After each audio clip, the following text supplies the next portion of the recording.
Weeks passed, but Amina couldn't stop thinking about the letter. Every night she lay awake imagining the child her grandmother had written about. Was he still alive? Did he even know where he came from? One morning, Amina decided she couldn't leave the secret buried. She traveled to the neighboring town her grandmother once visited as a young woman. Carrying the letter in her bag, she asked elders in the market if they remembered any stories of a child given away long ago. At first, people shook their heads, but an old woman, her back bent with age, leaned close and whispered, "Yes, I remember. Your grandmother came here many years ago. A baby boy was left with a farming family. The family struggled, and when hunger grew worse, the boy was sent away to relatives in the city. After that, we heard nothing." Amina's heart pounded. The story was real. She returned home restless, her mind racing.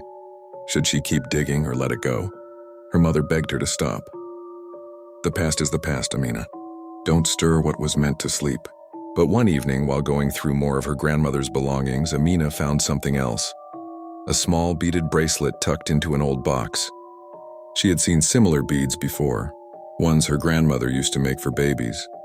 The bracelet was too tiny for anyone but an infant. Could it have belonged to the child? With a new determination, Amina traveled to the city, following faint leads, asking questions in crowded bus parks, dusty repair shops, and old records offices. Days turned into weeks and she almost gave up, until a clerk in the civil office quietly pulled out an old file. "Yes," he said slowly, scanning the papers. "A boy left without clear family records was registered here many years ago. His name was Joseph." Amina's breath caught. She traced the documents and finally, after more searching, stood before a modest mechanic shop in the city. Inside, a man in his 50s wiped his hands on a rag. His face was weathered, his eyes cautious. "Are you Joseph?" Amina asked, her voice trembling. "Yes," he said, puzzled. "Do I know you?" Amina pulled out the letter and the tiny beaded bracelet. Her hands shook as she explained, "I think you may have been my grandmother's first child. That would make you my uncle." For a moment, Joseph just stared. His hands tightened on the rag. Then his eyes filled with tears. "All my life," he whispered, "I wondered why I was left behind. No one ever told me the truth. And now, after so many years, you come." Amina felt her own tears fall.